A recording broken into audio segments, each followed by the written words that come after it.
and he had been replaced by a clone of a man named Zero. Oh, I swear, it wasn't me! Are you ready for the Pachinko arc? So ready. Pachinko, let's go! This is what I've been waiting for. Pachinko. Oh, man. But yeah, dudes. Hello, and welcome back to Fighting Game Noobs, checking out fighting game lore. On this episode of that series, SNK first bankruptcy time.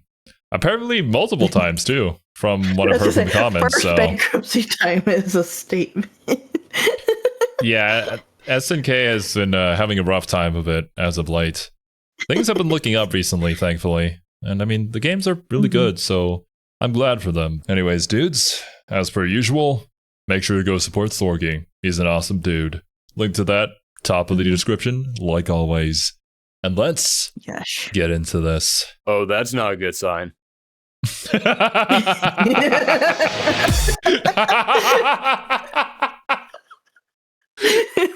Okay, I basically just kind of like backed up to this part of the video because I saw that's kind of where we ended last video. I did not even know that was the first thing Thorgi would say.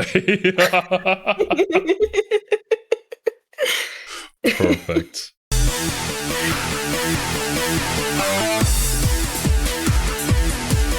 Look at him go. He's so cool. So much cooler in 2D. Oh, we're finally introducing Kula?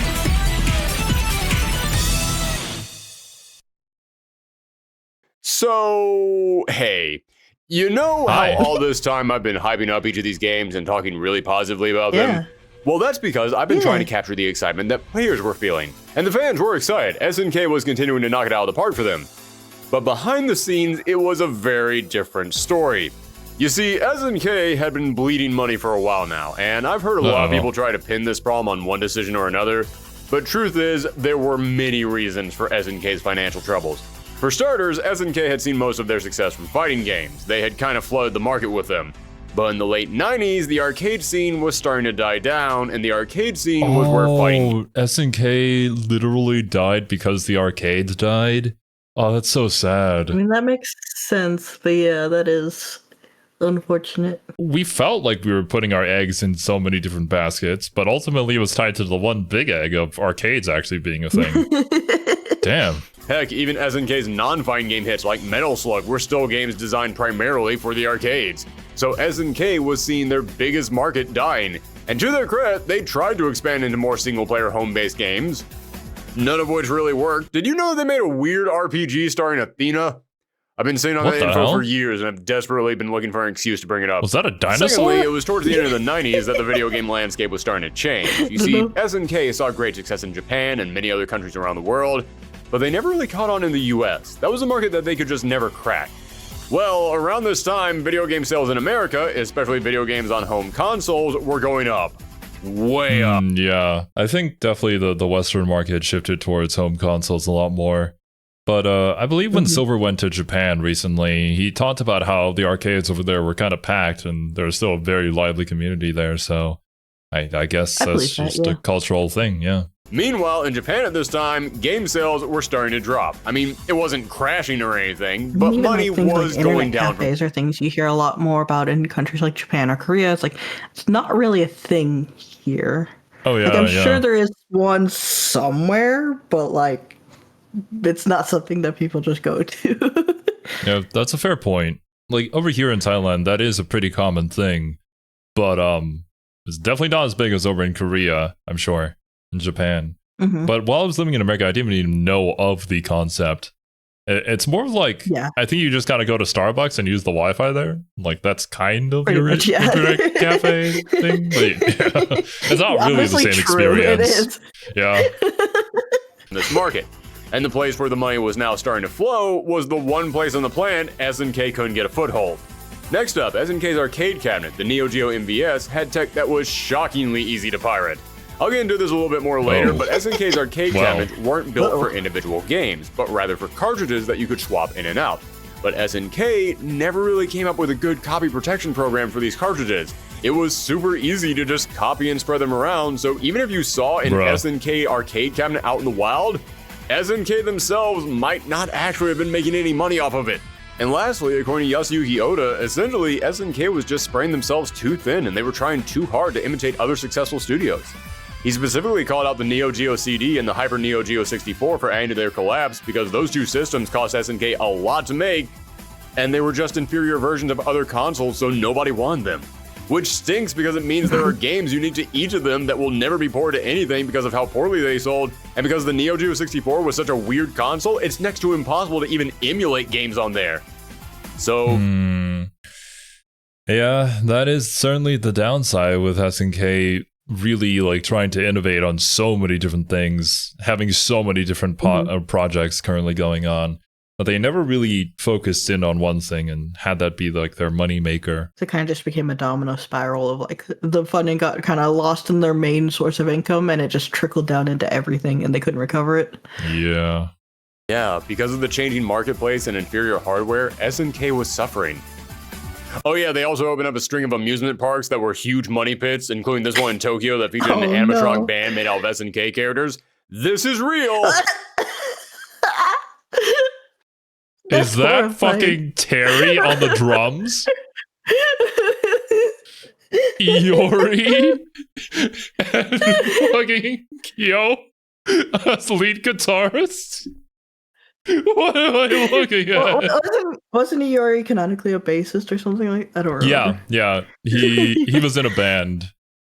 And I think in the back there that's supposed to be Nakaruru, judging from the traditional clothing that she has. Yeah. Fair play. And Athena on the vocals. Wow.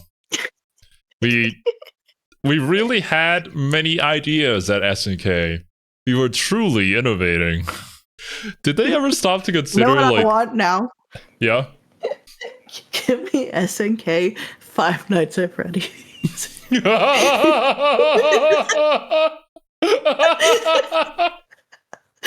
want to see the Terry animatronic in the hallway. You know, about to jump scare me. I have never played Five Nights at Freddy's. Kiwi tried to get me into the lore. It wasn't really for me. But if that ever becomes a thing, I will be on that day one. I want it just so bad now. I'm not a fan of like the traditional like FNAF 1 gameplay, but I feel like it would be so funny. Like, it would. I want to see it so bad. Terry just like jump scares you and asks you, "Are you okay?" Game over.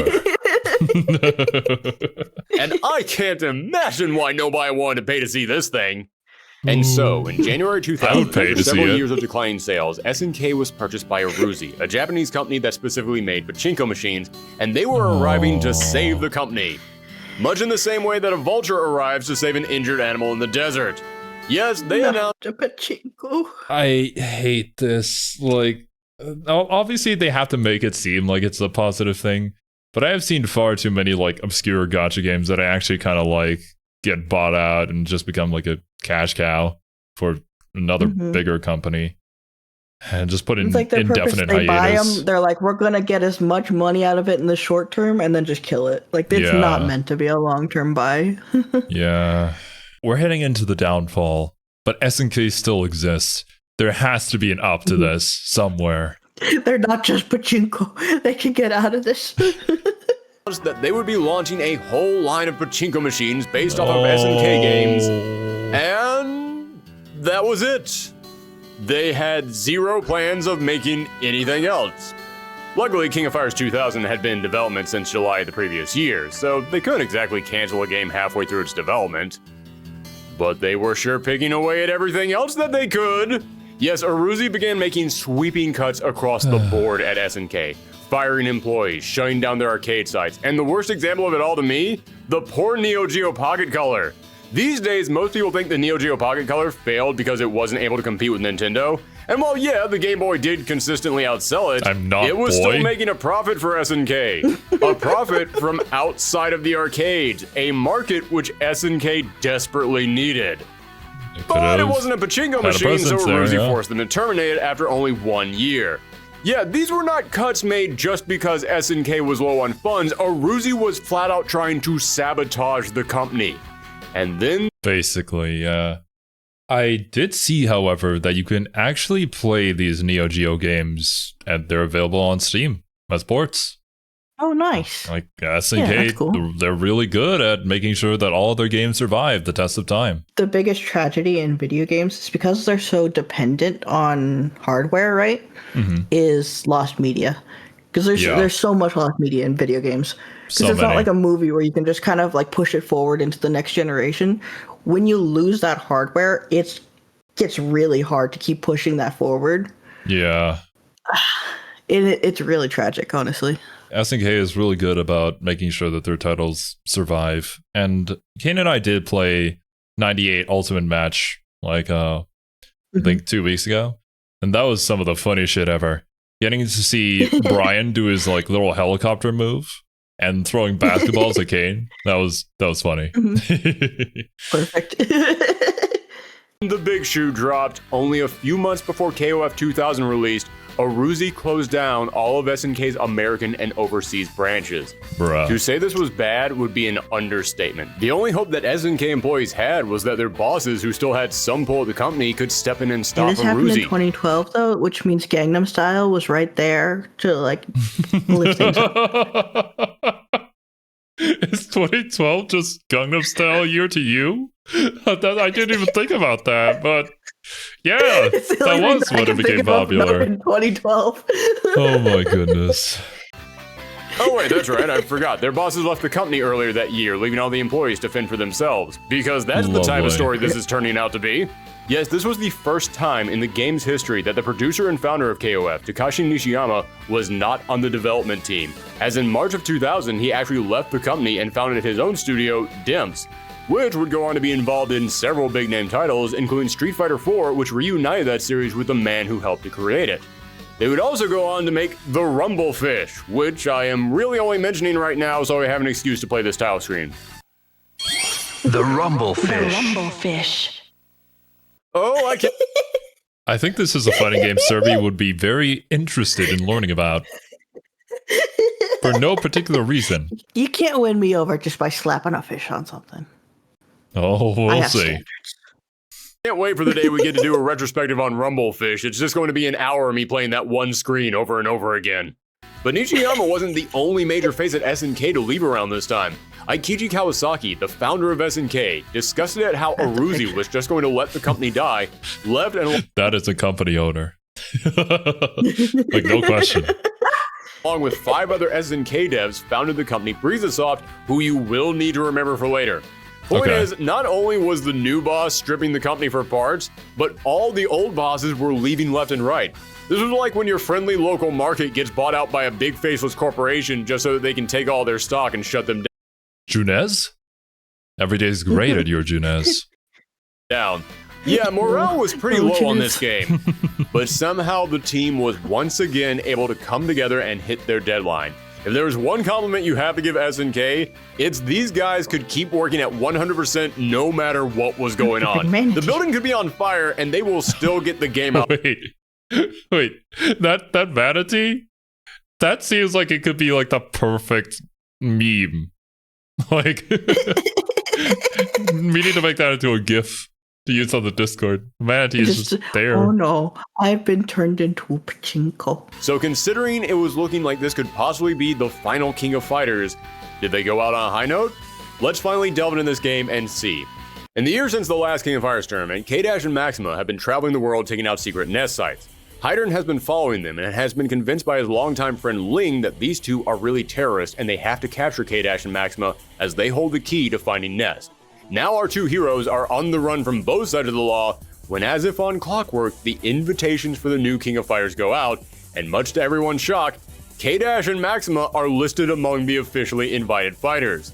The two of them know this has to have something to do with Ness. It's too suspicious, so they decide to investigate, and they're contacted by a mercenary named Vanessa, who says that she can use this tournament to help them take down Ness.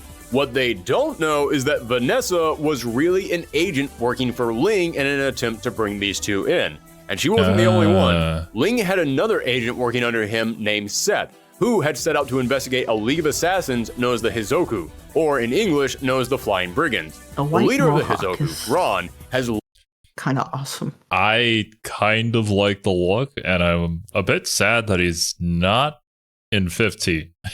Hopefully he shows up in other games too. But I mean, Vanessa's there at least. I don't know if at this point she's already a secret agent mother, but you know, we can always hope. Left the organization to join up with Ness. Seth finds another member of the Hizoku named Lin, who is also trying to track down his former master, and together the two of them team up with Seth's old friend Benimaru to form their own KOF team.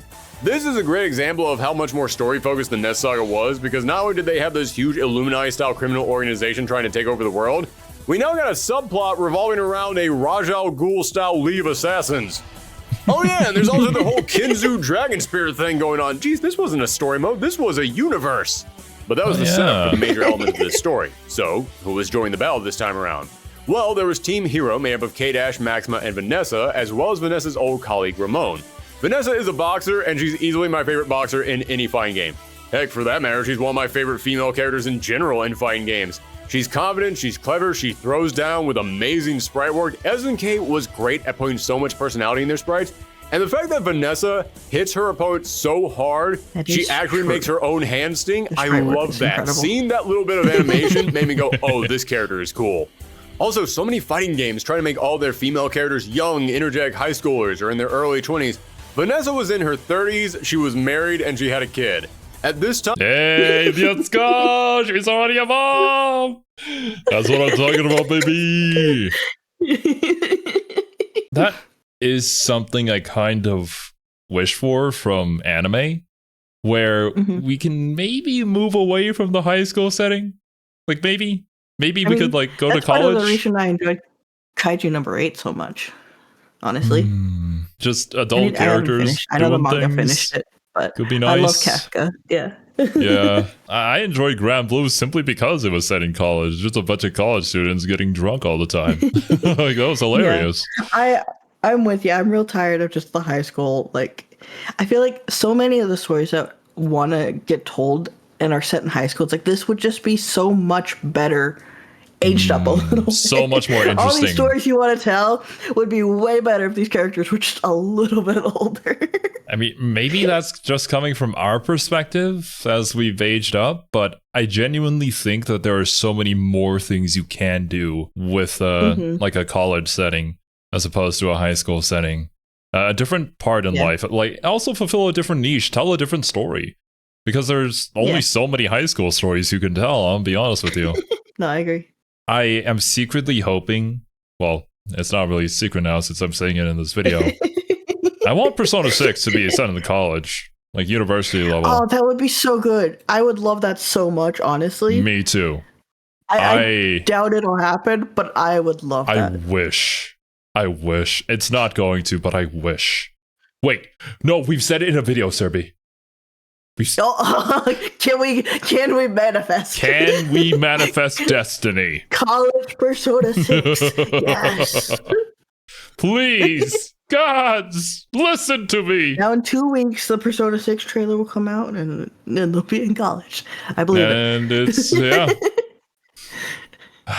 Please. And hell, even still to this day, it is rare to see a grown, mature woman being introduced as a brand new fighting game character, and I think it's another reason why Vanessa stood out. In fact, that was one of SNK's goals with the Ness Saga: create more characters for all age ranges. So they made sure to introduce plenty of new young characters, but they also made sure to make Vanessa, Seth, and Maxima to appeal to the older audiences. And she wasn't the only one made to appeal to a specific demographic. As I said, she was joined by her partner Ramon. Now, I like Ramon a lot, and not just because he too is madly in love with Vanessa, and I find that relatable. Ramon is cocky, and he's exploding with energy. He's a wrestler who loves to— I recognize him. He was the guy in the horrible outfit. Right? Isn't he? Yep. He is in 15. We did talk about What did they do to him? Why would they put him in that? Well, I didn't even recognize him at first. He looked so different.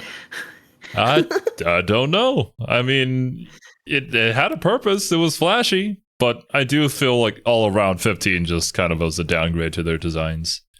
He's cool here. He looks so much better here. Yeah. Hop up on the ropes and hype the crowd up. He is a showman through and through. But Ramon was made specifically to appeal to Mexican audiences, which is something that we have to talk about with King of Fighters, and this is easily the best opportunity I'm going to get to do that. Was it because that there was just a massive popularity in the sales in Mexico that they were like, thank you for supporting our company in this dire time? I could believe it, yeah. Which honestly, based. Like, yeah. It's your fans. You're making your games for your fans, so why wouldn't you, right? Yeah, that's one of my pet peeves, and there are some Japanese companies that are really like guilty of this. But it's like when you have a huge international fan base, or even just like a specific international fan base somewhere, there are some studios that just do not care. They're like, I really don't care what you do, or if you support us or whatever. Our only care is Japan. And I find that so disappointing sometimes. So it's like, you have an international audience who love your game, and you just slap them in the face and be like, I don't care. It feels bad in many different ways. For me, it's like, this is literally free money, bro. What are you doing? Aren't you a company? Isn't that your goal to make more money? But I guess not. I guess to be fair, there is an aspect of it where it's like, we only want to make things within our own vision, and this game being popular in the West isn't really a part of that. Fair, but still a bummer for literally everybody else outside of Japan. Maybe someday they'll change. Maybe someday I can actually stream a visual novel made by mages. But I might be dead before that actually happens. Don't be crazy. Don't be crazy. Steins Gate, my beloved. I'll never get to see you on this channel. In general, as I said, they didn't do that well in the US or in the UK, two decent-sized markets at the time, but they did well in Japan, they did well in China, they did well in South Asia, but they are a religion in Mexico. In fact, you know what? It's not just Mexico. King of Fighters is one of the biggest fighting game franchises in all of Latin America. And the KOF community knows this. If you go to a KOF tournament, you're going to see Latin America flags all over that audience. And why is this? Why was King of Fighters so popular in Latin America? Well, the answer all comes down to money. In the 80s and 90s, the taxes on importing anything from Japan to these countries was insanely high. Meaning, if you ran a shop in Mexico and you wanted to import a Street Fighter 2 cabinet, it would cost you an arm and a leg, only for a new version of Street Fighter 2 to come out the very next year? It wasn't worth it. However, SNK had a different strategy when it came to their arcade machines. They didn't make unique cabinets for every single game. No, instead, they would make this one standard big red box, and the games themselves would be individual cartridges that were much smaller and immensely cheaper to buy and ship. So in these countries where taxes were making importing full cabinets next to impossible, these swappable cartridges now provide vendors with a way to have a wide selection of constantly updated games. This means... That is so interesting. I do recall asking people about this, why specifically?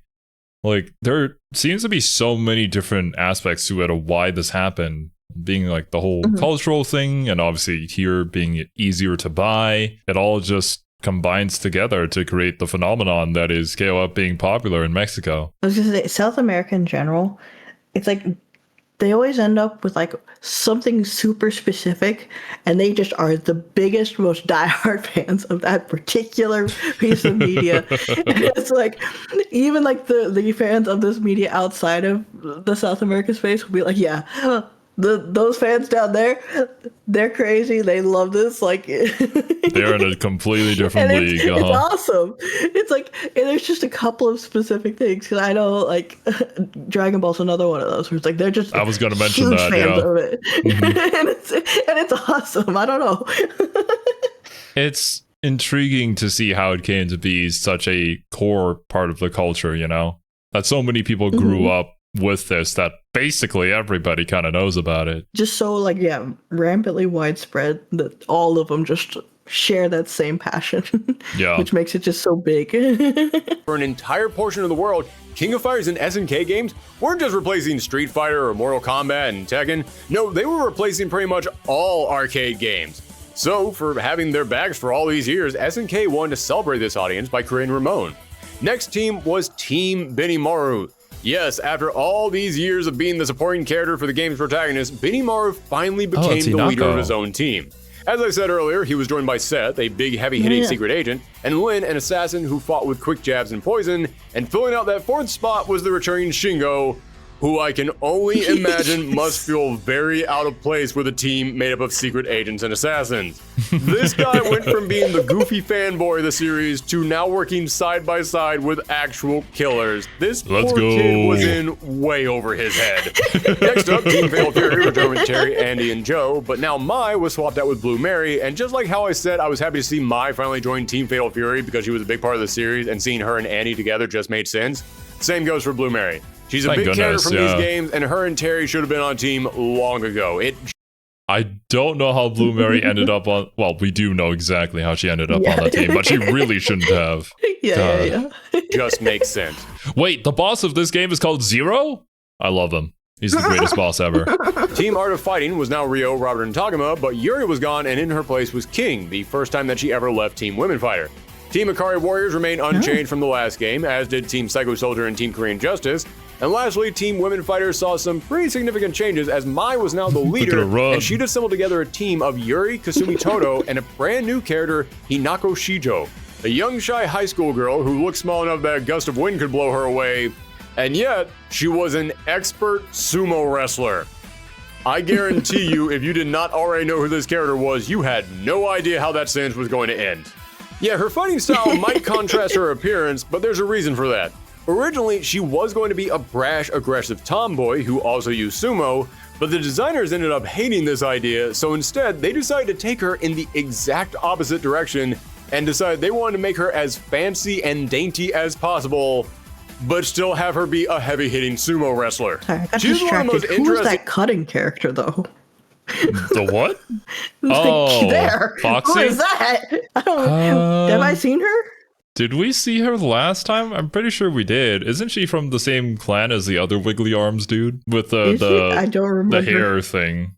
The hair sheath thing. Oh. Yeah, pretty sure. Or maybe I saw her in a different video. I don't know. I remember the funny hair sheath guy from the character design video. Yeah. Her be a heavy-hitting sumo wrestler. She is one of the most interesting concepts for a character created during this saga, and it's probably because of that she built up such a sizable fan base. Now, once again, Kyo and Iori were entering as... Now, that's the thing. I think when we saw Hinako in 15, we had talked about how, it was the Gap Moe thing, and it was a neat concept. Well, we've seen it before.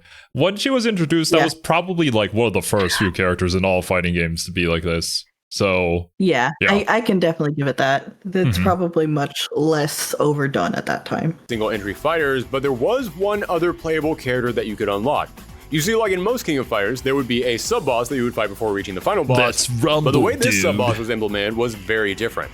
Just like in the last game, you would get points based upon how well you did. And if you got enough points after a match, then the sub-boss would appear. It wouldn't even matter if you were at the penultimate fight. You could still have multiple matches left before you reach the final boss. The sub-boss would just appear to interrupt the tournament. That sub-boss? Kula Diamond, making her first appearance in the series. Kula was another experiment from Ness. She was a young girl who had been kidnapped, had her mind wiped, and been experimented upon to gain ice powers. She had been designated as the Anti-K program, as her powers were designed specifically to defeat K-Dash, effectively making her the rival of this saga. This would become a tradition for the King of Fighters, as each new hero would get a rival introduced in the second game in the saga. Now here's something I find interesting. Kula had a robot partner designed to go on missions with her named Candy. Then she was looked after by two Nest agents, Diana and Foxy, who acted almost like mothers to the young super weapon. Now, okay, yeah, no, they're just new to this game. I saw them in a different video then. Well, this is just pure speculation on my part, but it really feels like they might have originally intended for this to be their own team, but in the end, they only had time to add Kula. I've looked into this and I can't find any information on it one way or another, but the fact that they made sure to give Kula her own built-in 4-person team really does make me wonder. Now, as you proceed through the story, you keep getting shots of Hydran and Ling watching the fight, but eventually Ling reveals that he isn't Ling at all. The real Ling died before the tournament even began, and he had been replaced by a clone of a man named Zero. I swear, it wasn't me! I didn't do it! You have no evidence! True mastermind of this year's King of Fighters. Fun fact, Ling is actually how you pronounce Zero in Chinese, means Zero infiltrated Hydran's base disguised as a man named Zero. Now, Zero was a high... That is something Zero would do. I agree. How dastardly evil. They'll never catch me. ranking Ness agent who was in charge of the Kyo cloning experiment and was even the one who ordered Kreezelit's death in the last game. But after the whole Kyo cloning program flopped, he decided, you know what? I'm done with Ness, and I'm going to fight back and bring them down. Hooray! That's good! Oh, wait, he's actually doing it because he wants to take over the world and rule it himself. Ah, yes, that's actually much worse. So yes, the true mastermind of this year's KOF wasn't a member of Ness, but a former member who was now trying to take down both the heroes and the villains. And how was he going to do that? He had taken the same power-absorbing tech— You simp! I need all of you for Zero Cannon's power! Ha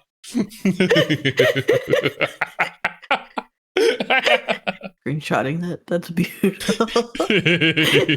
that fueled Kreezelit in the last game and put into a satellite. This satellite was going to absorb all the excess power emitted from these fights in order to charge it up and launch a laser beam down at the Earth. Yes, that sounds crazy, but listen, we're on like the 6th game by now. Either you're on board with this insanity or you're not. Zero demonstrates his power by launching a blast down upon Southtown, the home of many SNK games, including Fatal Fury and Art of Fighting. At this point, he's confronted by your team of fighters and the final battle commences with a really imposing intro card that looks like it's out of an 80s action cartoon. Also, while we're looking at Zero's mug, I should point out that his design was based on Han from Fist of the North Star, and his moves are even named after the 3 Rashos from that series, because it wouldn't be KOF unless we worked in some barely legally distinct homages. Now, I mentioned that Kreezelit was one of the toughest fights in KOF history. Zero, not so much. No! I actually think this is one of the easiest. I beat this game with every single team and only died once to him. I had— No! I'm trying my best. No! I'm doing the fighting games, okay? I'm trying. No problems with this guy. Although, I do have to give him credit. That cape whip animation is incredible, and he does have a really cool black hole attack. But yeah, that's about all I got. He's one of the least memorable bosses in the series. No! Heck, not to spoil anything, but even the next game tried to sweep him under the rug and forget about him. Even his— You know, at least his design is cool. And yeah, his animations are pretty sick with the cape. That was probably pretty hard to do back then. They put a lot of effort into that, you can tell. The stage sucks. I mean, it's just a big abandoned room. The chandelier crashes if you make it to the 3rd character, but that's about it. And heck, the room is so big that it doesn't even feel like the chandelier is hurting anything by falling. Just sweep that thing to the side and you're fine. And it's a shame because I actually think most of the stages in this game are pretty good. The aquarium looks cool, the construction site with the bulldozer bursting through in the background at the start of the match is a great touch. And I have to applaud the fact that the wharf and factory stages have frozen variants in case you fight cooler on them. It's a shame that the final stage just feels so lifeless. Now after you win, Zero tries to fire the cannon again, only for it to have been sabotaged, so the fake Ling Zero duplicate tries to fire it off on his end, but Hydron is able to stop him. Now, if you play through the game normally, then you'll have no idea why the cannon didn't work. But if you manage to get a high enough score to fight Kula, then it will be revealed that she's the one that sabotaged it. The cannon then starts back up on its own and fires again, but this time it's aimed directly at Zero himself as the heroes try to once again escape from the collapsing base. If you play through it with the Akari warriors, then once again Whip goes back to Zero before he dies, only for him to— You know, that would be how I die. I made this super evil plan that backfired and ended up ending myself, which then served the entire world to something good, I guess. You know, there are worse ways to die. Reveals something that shocks her and she ends up killing him. Although that last part was cut from the English release. As you can probably tell, these endings continued the darker tone of the Ness saga. Heck, in Benny Mar's ending, Lin is confronted by Ron, only for Benny Mar to jump in and try to kill Ron first. Yeah, the lighthearted, charming buddy-buddy sidekick from the previous games tries to electrify someone to death in his ending. If that doesn't let you know how much darker the Ness saga was, I don't know what will. Even the usually goofy, lighthearted Psycho Soldiers turns grim, as Bao sucks up the blast from the Zero cannon, looking like he's going to die, only for Kinzu to absorb the power out of him, effectively regaining his psychic abilities thanks to the Dragon Spirit. They're not all darker though. Heck, one of the craziest ones has to be the Art of Fighting team ending, where Togama actually deflects the blast from the Zero cannon single-handedly so he can save King, who he says is going— Yo, look at that shit! That was incredible. That was, what is that, Shikoken? The strongest Shikoken in history. We'll never see anything like this again. He can save King, who he says is going to have Ryo's kid. And what? Boy, you want to talk about a plot line that never came back. 20 years later, and Ryo and King are still in the will they, won't they phase. No! God damn it. Get a clue, my guy. But all in all, I think KOF 2000 has some of the best endings in the series, and not just because I love the artwork in them, but because so many of them were so memorable. The only one I really have a problem with is the Fatal Fury ending, because once again, it looks like Terry dies in the explosion, which would have been effective, except that's exactly what they did in the last game. And there's like zero mention at all in their ending that Southtown, their home, the place most closely associated with the Fatal Fury fighters, was destroyed. This could have been a great emotional moment for the team. And there's nothing. Heck, they barely even acknowledge what happened to Southtown in the next game. This was a huge opportunity. Yeah, I mean, a giant space laser came down and directly hit your town. I think you would be a little bit sad about that. I guess that was just like, there's Southtown too. The same thing, but better. To have a major life-changing event in this series, and they just kind of dropped it. I almost have to wonder if they decided to destroy Southtown this game because they didn't think that there would be a next game. Remember, it was very clear to everyone working on this game that SNK was slowly going under, and this could very well have been the final KOF game. So, why not end it with the destruction of the city where their very first fighting game took place? In a way, it would kind of be some perfect symbolism for what was going on in the company, a big sunset moment for the entire series. But as for the endings that really matter, if you beat the game with Kula, then you see her out in space on the Zero Can, destroying it. How did she get there? But now that was destroyed, she had no way to get back to Earth. Which raises the question, how the heck did she get up there in the first place? Yeah. But as she plummets to the Earth, Candy grabs her and uses her own powers to shield her, destroying herself in the process. No, because even though she was a robot, after all this time of working side by side with Kula, this machine had started to care for her and chose to do what it thought was right, which kind of goes in line with the entire theme of the Nest Saga. This entire storyline was about defying your destiny. It was about telling the people that were controlling you that you're going to choose your own freedom and make your own decisions. And as for Team Hero, yes, they were the official winners of this year's KOF tournament. What the fuck, man? Is that why we don't see Candy anymore? Can't she be recreated? Yeah. But I guess she would never be the same. Fuck. Yeah. I haven't really mentioned up to this point, but every single King of Fighters does have a canonical winner, and surprise, surprise, so far it's always been whoever Team Hero was. I'm bringing this up simply because, hey, it means Vanessa is actually the first canonical female winner of a King of Fighters tournament. So that's another cool thing about her. But Ramon, Vanessa, Maxima, and K-Dash all go their own ways. K-Dash wakes up later after having this reoccurring dream about a young girl. He has no idea who she is or why he's dreaming about her. But then Whip appears and reveals to K-Dash something mysterious. But if you read all the side stories, then you learn that she's telling K-Dash his true origin. K-Dash finally learns that he wasn't a clone of Chrysalid. Instead, he was the genuine original, and he was kidnapped by Ness as a kid and experimented upon. He learns that the girl he's been seeing in his dreams is Sierra, his sister, who was also kidnapped by Ness and is actually Whip. Now, with a newfound sense of freedom and feeling like he's got something to fight for, K-Dash sets out with Maxima and Whip to continue their mission to bring Ness down. This is all very important information that feels like maybe it should have been the actual game itself, but I guess that would have been a lot to cram into just a few seconds. Far better to just have a few frames of Whip moving her mouth with no dialogue coming out. Gee, I can't imagine why people find the KOF lore to be confusing. Now, I should mention something that I'm sure a lot of the big King of Fighters fans are bringing up right now. Some people are going to say that Whip also learned from Zero that she wasn't the real Sierra, but Sierra died shortly after being abducted by Ness, and Whip was a clone of her. This is true, but that wasn't revealed here. No, that would actually be revealed in a novel based around King of Fighters 2001, and the reason it was revealed in there is because Akihiko Orishino, the book's author, asked the developers for some information on Whip's backstory, and they didn't tell him anything. Probably because the devs were pretty busy at the time, as you will soon see. So he just threw up his hand, said, screw it, they're not telling me anything, she's a clone now. Done, moving on, I got a deadline to meet.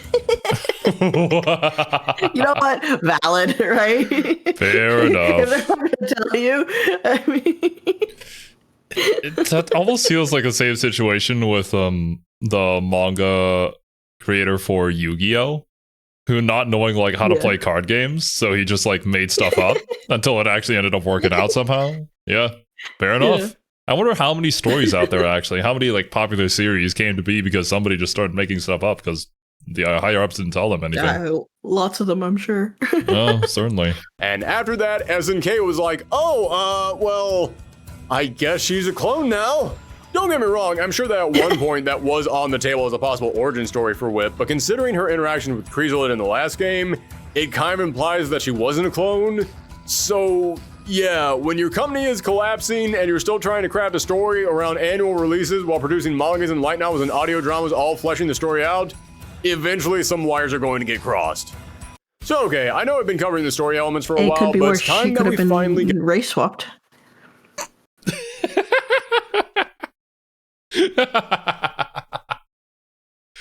Ooh. SNK would have a doozy trying to fix that one.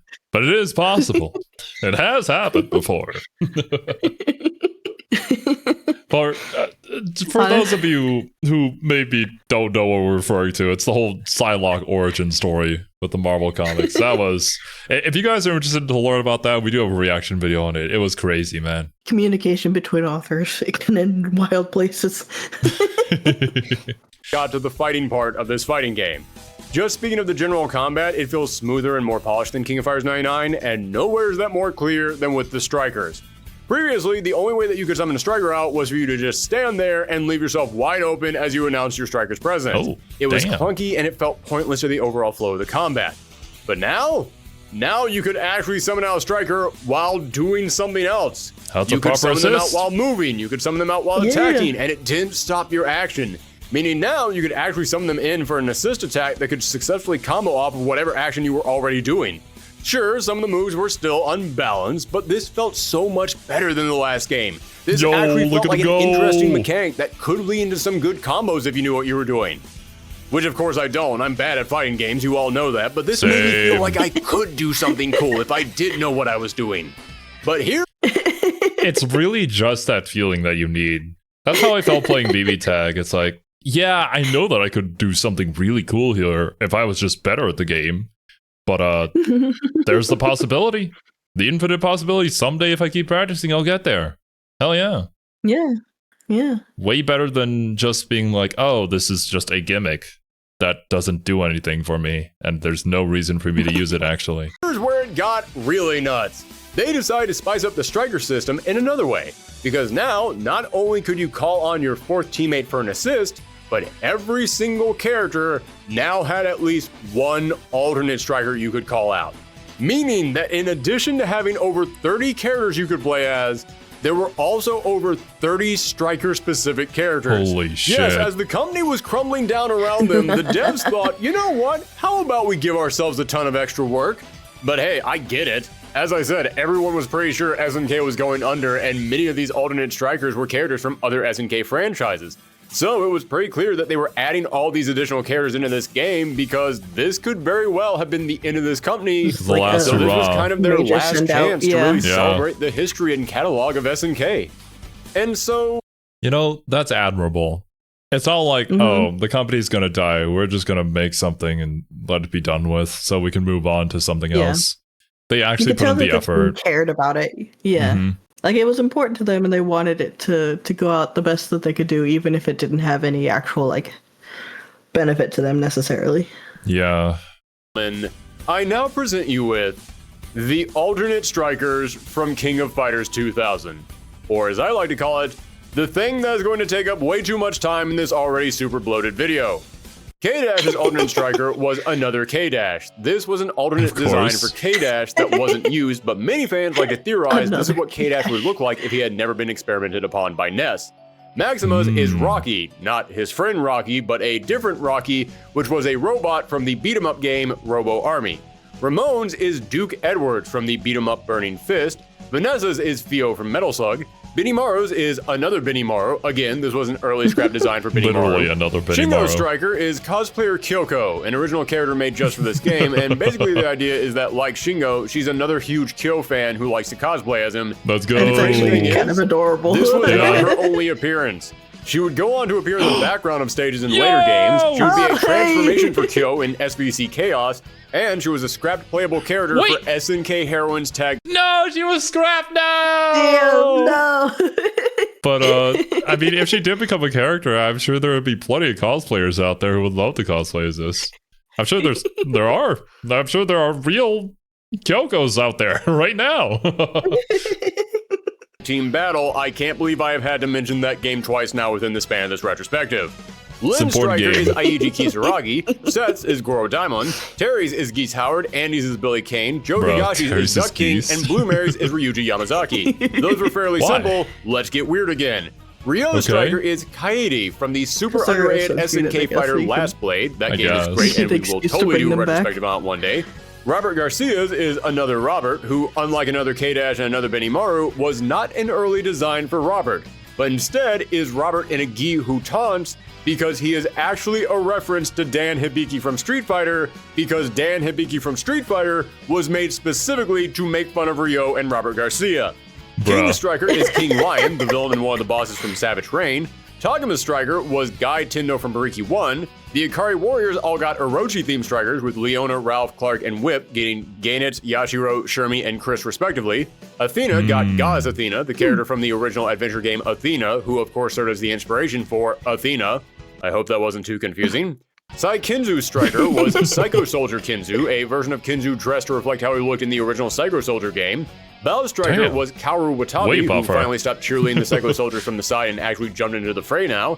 And Chin Striker is Bai Tang, a panda bear who befriended Bao. Oh, it's a panda! Look at him, he's eating his bamboo. But I suspect that this is not a panda. This is the panda from Jujutsu Kaisen, and it's gonna beat your ass. Or it's fuck, what's Ranma's dad's name? I don't know. I've never seen Ranma. Is that the Kung Fu Panda? Chinma? Is that Jack Black? I can't remember his name. I'll Striker then, because Chin hates panda bears, so the devs thought this would be funny. On to Team Women Fighters. My striker is Chizuru Kagura, yours is Nakaruru from Samurai Showdown, Kasumi's is Li Zhangfei, and Hinako's striker is Lily Kane, the sister of Billy Kane, who was constantly being referenced in the Fatal Fury storylines, but this was actually the first time that she ever had a sprite made for her and got to actually appear in a game and do something. So, that's pretty historic. Kim Kap-Wan striker is Kim Soo-il, a detective from the Savage Rain sequel Kizuna Encounter, who fought with some of Kim's moves. Chang and Choi strikers were Kim Dong-hwan and Kim Jae-hoon, Kim Kap-Wan's two grown-up sons from Gaoro Marker the Wolves. And Jun striker was Kain Bai-Dao, who was kind of an original character. Sort of like how Seo Kirishima was the original character who would go on to become Kyo Kusanagi, Kain Bai-Dao was the original character who would go on to become Jun. Speaking of Seo Kirishima, he's Kyo's alternate striker, and Iori Yagami gets Mature and Vice. And lastly, Cool and Diamond gets two strikers, Candy and Fox. Okay. That was a lot. Thank goodness that's over. Is what I really wish I could say, but no, there's more. Nope, we're not done because yet. Now we move on to the Maniac Strikers. These were secret strikers that you could select by highlighting the character's alternate striker, then pressing up, left, left, left, right, down, my goodness. and then you would unlock this brand new striker. Of they include course. for Ramon, We're just continuing to emphasize how much they really loved making these games, man. Like, this is completely unnecessary at this point. We're hiding them behind little Easter eggs that our audience can go and find. It's like, wow. You guys, the company is going to pachinko. Oh. This is what pachinko does to a man. It makes them make great ass fighting games. Is that why all fighting games are related to pachinko? Ryo and Geo, the protagonists of the quiz game Quiz Dai Sosusen. For Ryo, you could unlock G-Mantle, a masked man who SNK would often use as their mascot. Kasumi's Maniac Striker was a shadowy figure simply called Unknown, although he is 100% just Kasumi's father, Ryu Hakutoto. The reason they didn't use his name, though, is because Kasumi's storyline always revolves around her trying to find her father, despite the fact that he's always close by and he's always doing just fine. I mean, we do see her father in the background on one of the stages if you play as Kasumi, just cheering her on. But I guess she doesn't see him.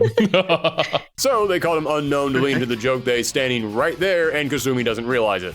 Chang and Choi had, and I am not making this up, Smart Chang and Cool Choi. They are literally just the devs trying to make hot versions of Chang and Choi. Let's move on.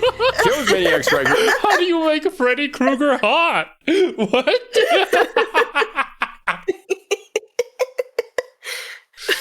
Base devs. I love these guys. Honestly, yes. Is his father Saisyu. Iori's is another Iori, which was Iori just wearing a trench coat that he would often be depicted wearing in promo art and would actually resemble some of his later designs. And finally, cool as Maniac Striker was Rugal Bernstein. Oh shit. There. Okay. Now we are finally He does the genocide cutter Just kick kidding. too, yeah. Here comes the PlayStation 2 version. Yes, there were also special unlockable strikers that you could get by playing the game on the PlayStation 2 for a certain number of hours or by being enough characters in endless mode. Okay, here goes. K-Dash's striker was Chrysalit, Benny Mars was Orochi Iori, Ralph's was Orochi Leona, Whip's was Hydern, Mai's was Wolfgang Krauser, Tagama's was Mr. Big, and Terry, Andy, and Joe got the American Sports Team. Congrats, American Sports Team! Let's go! They made it! They're here! What in the world? These devs! So funny. These guys! They also have a sense of humor! They know! They know, but they don't! Because they also literally just asked, like, guys, are you actually memeing or do you actually want, you know, the American Sports Team to return? Because, like, we don't know. Both can be true. I can be memeing and genuinely want them. Honestly, I would pay. I would pay if they were DLC. I want to see him spin. I want to throw basketballs again. They're great. You made it. Sure, your non-canonical unlockable assist on the PlayStation 2 port of the game, but that counts. You did technically make it into another King of Fighters. Technically speaking. You did it. And there you go. Every single thing that you could possibly need to know about King of Fighters 2000. A game that, personally speaking, is my favorite of the NES saga for its playstyle, its great artwork, the new characters it introduced, and the insane lengths that it went to try and pay homage to the history of SNK. And when you consider the working conditions that they were under as they were making this game, it is incredible that this thing exists at all. Because again, based on what was happening with Aruzi, it really was looking like this could be the end. But considering how much more time is left in this video, you all know that's not the case. Well, yeah, but at the time when they were making this, that's 100% what they were thinking. The company was literally crumbling around them, and they were still working on this game, making sure that it got finished. Put every single thing that SNK has ever made into this game, essentially. That's awesome. Yeah. And then... Pachinko time!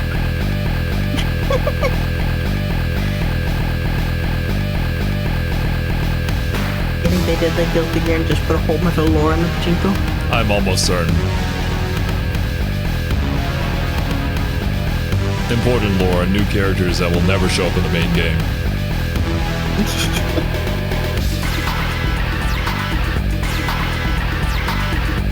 Finally introducing Angel. Or did she get introduced last time? Oh, there he is!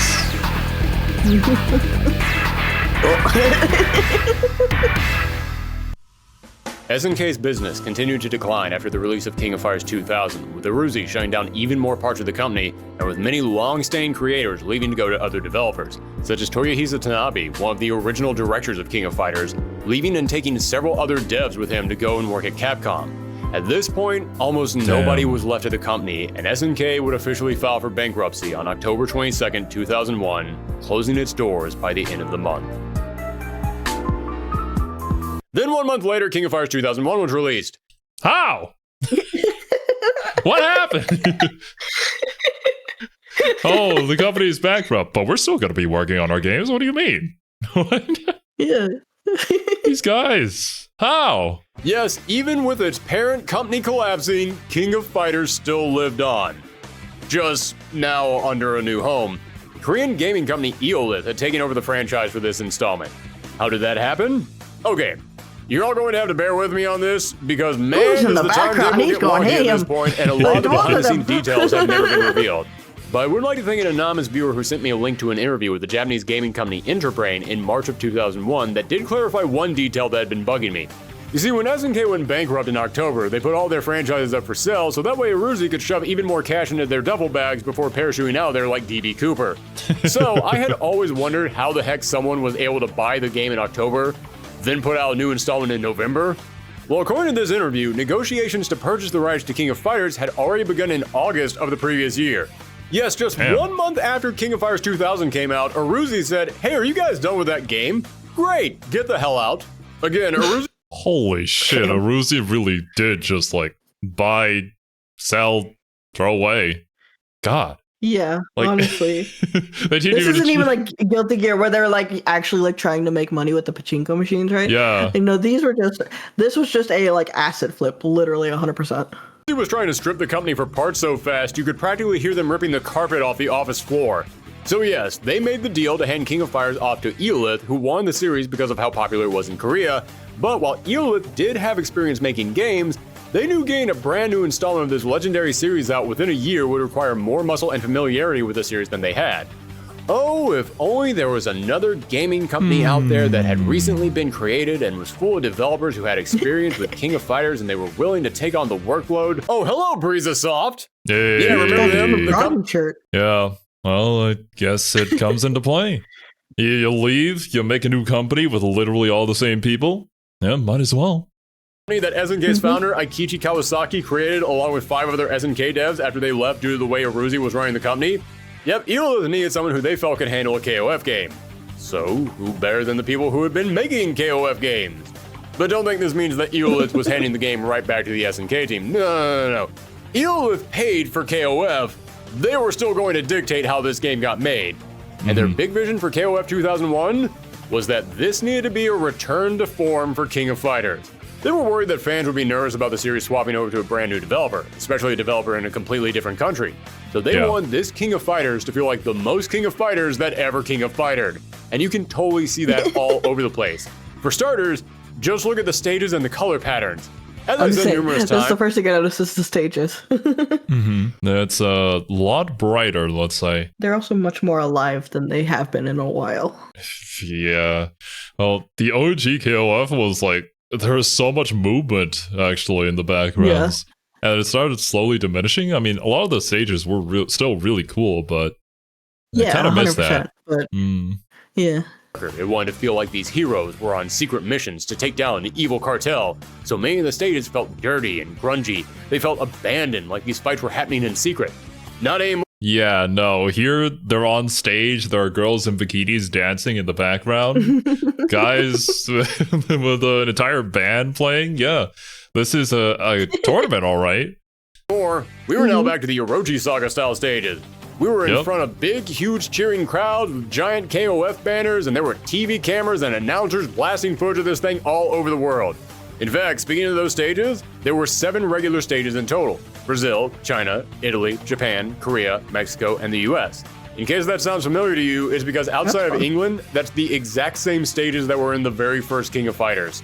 Another big change to try and bring the game back to its roots, Kyo was no longer a single entry character. He was joining Benimaru Shingo and the returning Goro Daimon to make up Team Japan. And I have to say, I love this. Because I know this is only happening because Eolith was like, what's with the dark edgy Kyo? No. Get him back to the old Kyo and have him team up with his friends again. I know that's why this team exists. I know it was 100% just a business decision made in a boardroom somewhere. But talking in terms of story, it makes total sense. This is the final part of the Nest Saga, and Kyo had been kidnapped and tortured, and they went down a dark path on a one-man quest for vengeance. So what better way to end that story than for Kyo to say, you know what? I gotta take Nest down, but I've now realized I can't do it alone. I gotta get the band back together. Seeing the dark, angry... Yes, that is kind of hype, actually. Like, yeah, honestly, I do see the corporate decision behind it, but I also see the narrative decision as well. They got to get back with the boys, you know, the guys that you trusted your back to for so long. Loner Kyo realizing that after all this time, he has to turn to his friends for help is the perfect way to end his arc in this story. And it only happened because the new boss said, I like old Kyo better. And those aren't the only demands that Eulith made. They had several other requests relating to individual characters, but we'll cross those bridges when we come to them. Now, I know I've been talking about this game with a lot more positivity. I've got some hope in my voice. The evil old Aruzi is gone, and now the SNK devs are working on their game again. There's always a catch, sounds like it's going to be just fine, right? Well, if by just fine you mean the game got made, then yes, the game exists. The one thing we haven't talked about yet is the gameplay. Yeah, there seems to be some different stuff happening here on the screen. Not really sure what's going on. Guess Still we'll learn a about it here. maddening dash to the finish line for this team. In an interview for King of Fire's 10th anniversary, animator Chikara Yamazaki, who had been with this game since the start, was asked what was the worst experience with this series that you had, and without even thinking about it, he said, King of Fighters 2001. We didn't have the staff. What did they expect me to do with so few people? I was really on pins and needles then. Yes, as I said, Brizosoft was made up of older SNK devs. Yeah. But not all of them. This game was made with a bare bones team and everyone was working to cover for the missing staff. You want to know how bad it was? As I said, Chikara Yamazaki had been with this series since the start as an animator. And on average, he would animate about 3 characters in each game. Sometimes more, sometimes less, but typically he'd be in charge of around 3 characters. In King of Fighters 2001, how many did he animate here? He had to animate 12 characters. Ooh. That's 4 games worth of work. All for one game? Mm-hmm. God. I do not envy them, but I am so glad that they're still here making games. Dear God, guys, I have had to work a lot of crappy jobs in my life, but even I have never been asked to do quadruple my regular workload in the same amount of time. You know, I think that's just a problem with the game industry. Like, the amount of crunch time that they think is okay, which literally in any other industry would be illegal, is insane. Like, how does that work? It's not good practice, and it's unfortunately something that we still do today in the games industry. The old staff members were gone, but probably the largest absence from this game was Shinkiro. The legendary artist who had been the face of King of Fighters since the very beginning was not on this game, and instead he was replaced by Nona, an artist who was mostly known for his work on Fatal Fury Real Bout. And this shift was subject to much debate in the KOF community, because, let's be honest, it doesn't matter who you are, it doesn't matter how good you are, Shinkiro was a legend, so anyone replacing him would have been met with a lot of scrutiny. Mm-hmm. But even then, Nona's art is very exaggerated. And hey, I personally love exaggerated art. And I think that a lot of the official character designs Nona did and the promo art for this game looks fantastic. But when it comes to his in-game art,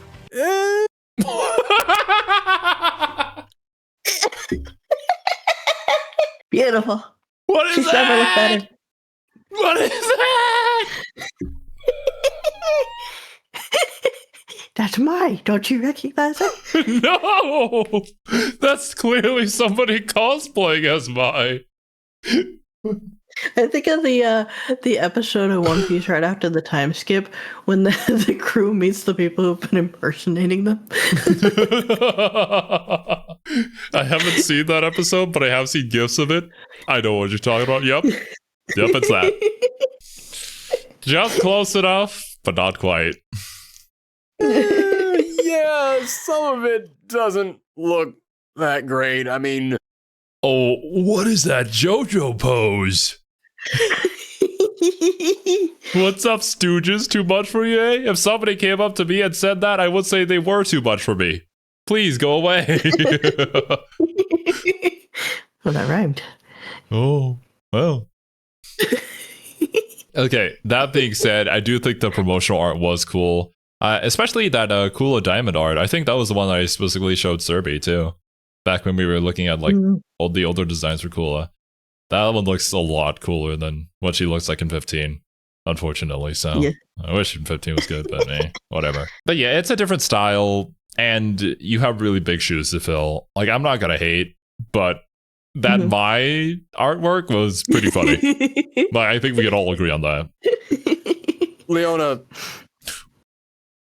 what did they do to you, Leona? Her arm. What? It's broken. How do you do that? Whoa. I'm like trying right now. It doesn't do that. Okay, look, she was in a fighting tournament, okay? It's never been represented before, but this is more accurate, technically speaking. Like, how many people must have broken their arms during this tournament? True. Leona, what's going on with your arm? Are you okay? But despite the change in artist, despite the smaller dev team, despite the change to a completely different company, and with barely over a month left in the year, King of Fighters 2001 was able to be completed and released to the world. So, how did the Nest Saga wrap up? Well, the story this time is thankfully much simpler. Nest decides they're going to host the King of Fighters tournament again in order to try and bring all their enemies together into one place to finish them off for good, and they're even putting together their own team to take on the other fighters. It'll definitely work this time. That's pretty much it. The most depth this story really has is that the official plot synopsis mentions that many people are calling for KOF to be banned after Southtown was destroyed. But I mean... Yeah, that's fair. A freaking space laser came down and destroyed an entire town. We maybe shouldn't do this. But that never really comes up in the actual game, and every single stage is low with people screaming, "Yes, we love King of Fighters! More King of Fighters, please!" So, yeah, it kind of seems like everybody's just cool with another King of Fighters being hosted. Yeah, when it comes to the story, they were playing things pretty safe this time around. But when it comes to the game... Okay, I think it's fair enough, because considering how little time they had, and how much crunch time was ahead of them, this was not really a priority. They needed to have a game be made, so I can accept it, knowing the backstory to it, knowing the background of the dev team and whatnot. They threw a crazy new idea into the equation. There were still 4-person teams, but now, for the first time ever, you could choose how many people were actually on your active team. You would select 4 characters for your team, then before every match, you would choose how many characters you wanted to fight and how many characters you wanted to serve as strikers. So, if you wanted to go into the match with 3 characters and 1 striker, you could do that. Or you could go into the match with 1 character and 3 strikers. Heck, you could actually have no strikers and a full 4-person team. And boy, did I hate this. Okay, maybe not hate, that's a little bit too strong, but yeah, I really did not care for this. And I feel like I should like it, because it's similar to how you can build teams in Capcom vs. SNK 2 and Skullgirls, and I love those games. But this game just doesn't make it work for me. For starters, the fewer characters that you have on your team, the stronger they'd be, which makes sense, but I found that just having 1 character on your team, combined with the life that I would gain back after every single victory, was all I needed to win most fights. And secondly, you no longer had a limited number of strike bombs that you would use to call out your strike. Yeah, I see. Ultimately, it's not really a strategic choice. It's more of a like, now this is the best thing ever. So, like, why would you not do this? That kind of removes the entire concept of KOF. Instead, you would have to spend a bar of your meter to summon out your striker.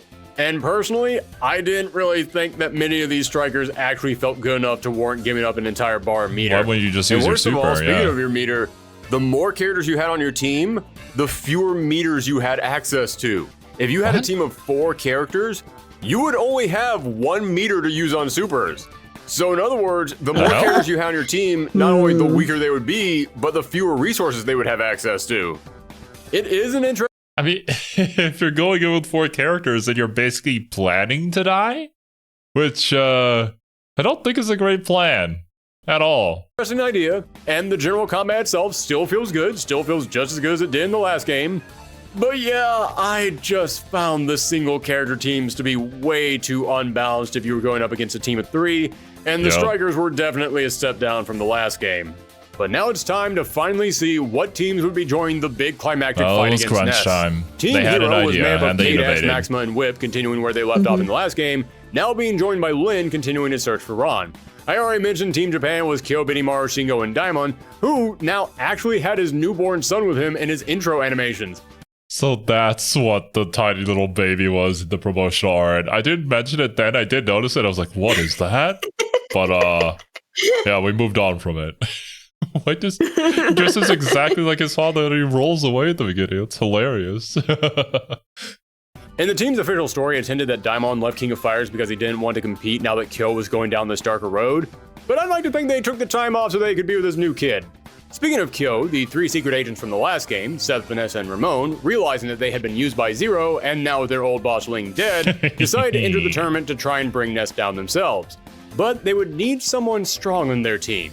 So they recruited Iori Yagami, and no pun intended, they were definitely playing with fire by doing this. Very Iori much is so. not really a team player or someone known for taking orders, but they were. I mean, with his history, killing his teammates and whatnot, I wouldn't really want to be on the same team as him, but you guys, you're good. You got this. Were able to keep him in line by promising him that if they teamed up, then he would get to fight Kyo, and that's literally all Iori needed to hear.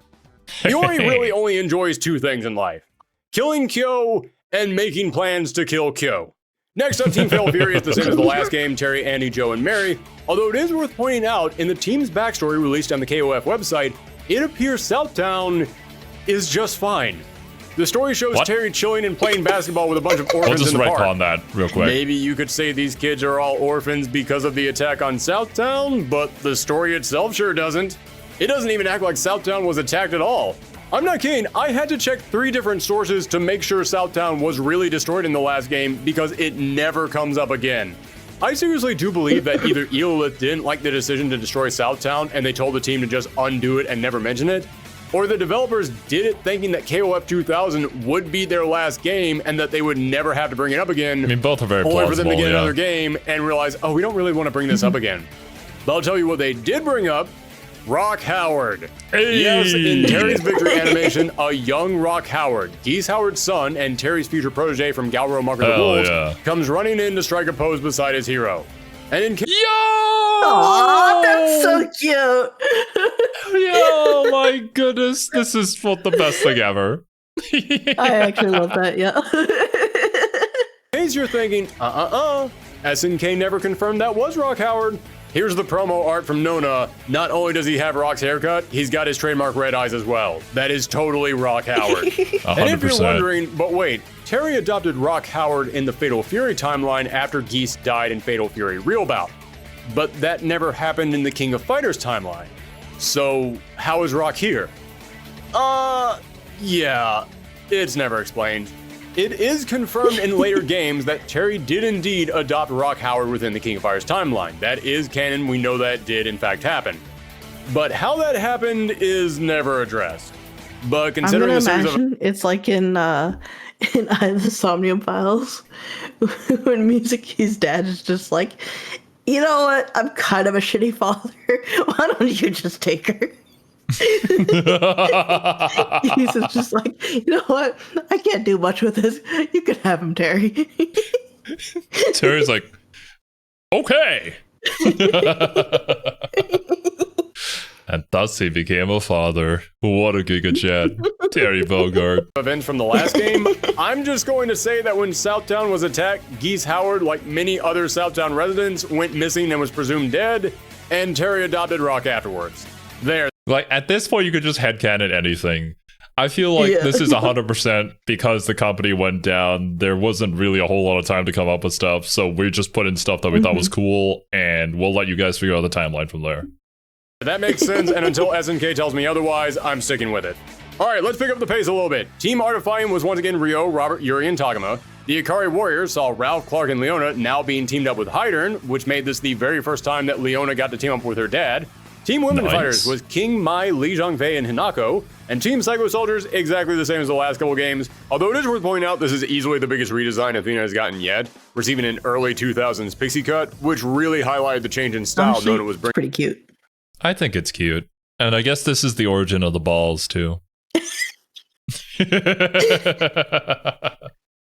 She's got, like, she has 3 of them in 15.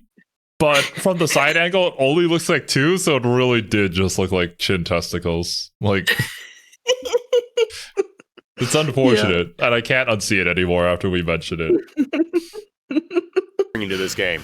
But now we come to our first new character. Team Korean Justice saw Kim, Chang, and Choi all getting together again. But Jun was nowhere to be seen because remember how I said he was a massive fan of pop idols? She looks cool. Yeah, he couldn't compete this year because he broke his arm reaching out to try and grab an Athena poster. That's not a joke. That's literally the story reason for why he's not here. Who's there? So they got a brand new character, and this is one of the big additions that was pushed for by Eolith. They wanted to create a character who could be, as they described it, an Athena for Korea. They wanted their own idol fighter, a K-pop combatant, if you will. So this is where they introduced Luna Snow, I see. But as time went on, they kept tampering with his character design, eventually changing it from an idol into a superhero. This was Mei Lee Jinju, one of Kim Cap1's... I was gonna say, she gives kind of like a Tokusatsu vibes. She has a Kamen Rider belt on, yeah. Yeah, I love it. Who took his message of justice to heart. So much so that she acts like a Kamen Rider. She's a stance fighter who can swap between her normal phase and her Super Sentai form where she puts on gloves, ties a scarf around her neck, and starts striking over-the-top poses. And I love this. I love it. This is so fun. This is such a cool concept. Why isn't this character? I haven't seen this character before in the other games. Please tell me she comes back. So exaggerated, but in the exact right way. She's like a kid playing superhero. It's so... Look at that! That's so freaking cool! Peak! Ralph and Clark could never. This is what they imagined themselves doing. She actually does it. It's so charming. And the fans love her too. I constantly see her ranking high on the polls of characters that people want to see return. Yes! And that brings us to our final team, and whoo boy, we got some stuff to say about this one. And I think that's where we're going to call it here for today. Yes.